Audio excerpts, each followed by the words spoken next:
This video is to demonstrate the forecast function in the CRM4Sales database. As I've mentioned in an earlier video, I like to establish as early as possible what is the total amount of business possible with a prospect. Let's say in this case it's $2 million. Now in subsequent conversations and as I build a relationship, I'll get an idea of what my penetration for that account might be. In this case, let's say it's about 15%. Now these two numbers will spin to my forecast spreadsheet. So up here on the blue bar to the far right is a button forecast. I'll click on that one time and up will pop the forecast parameters. And there's my $2 million and my 15%. The first thing I'm going to do is estimate what I think my client's growth in business will be. And since I know my industry trends very well and I've talked with him about his business, 10% growth per year is probably fairly conservative. Then I'm going to estimate what my penetration in the account will be. As I grow the relationship, I'll penetrate the account farther and farther, and so year 4, let's say I'm 45% into it, and year 5 I'm 55% of his business. That's probably pretty conservative as well. Now if $2 million is the total amount of business available and I'm going to penetrate that 15%, that's $300,000. How much of that $300,000 is going to be in each month? I want to express that to start here in a percentage. Now I like to work by starting with the quarterly. So let's say in the first quarter I'm going to do 18% of my annual business. That would be 6% per month.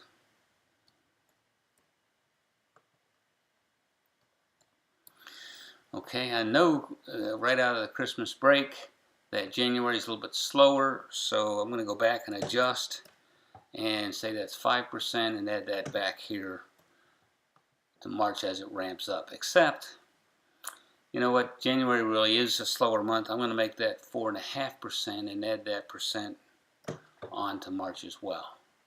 Okay, now I've got a 1.5% progression per month. Let's say in the second quarter I'm anticipating doing 30% of my annual business. So that's 10% per month. Now I'm going to go back and adjust. And this is just a working model. Your business may be entirely different. This is just for demonstration purposes.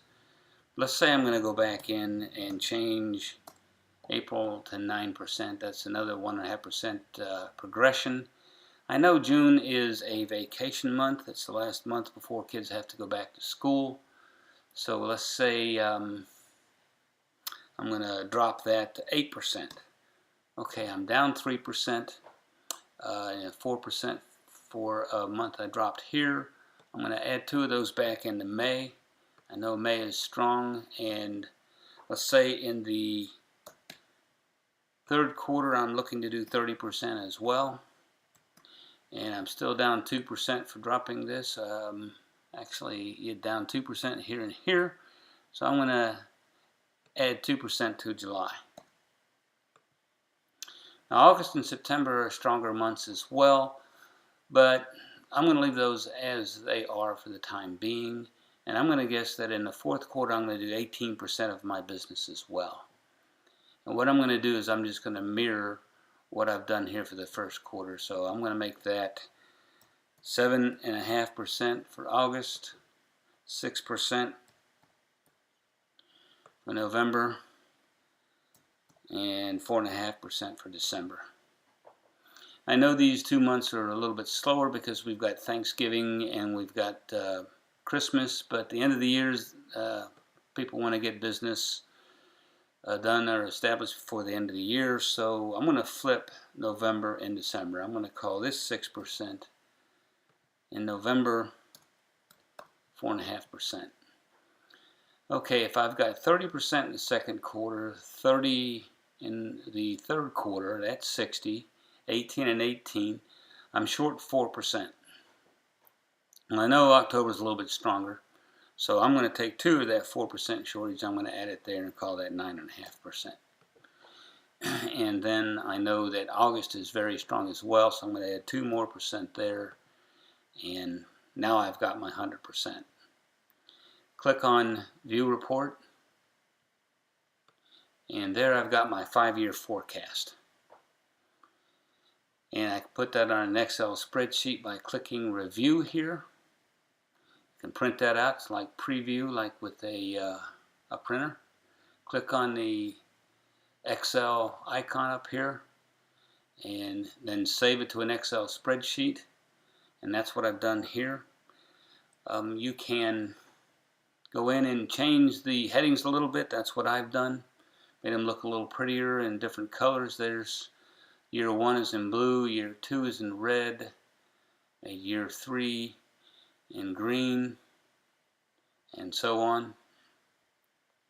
And once you've got a dollar number on the Excel spreadsheet, if you would like, you can go back in and you can adjust each month dollar-wise if you would like.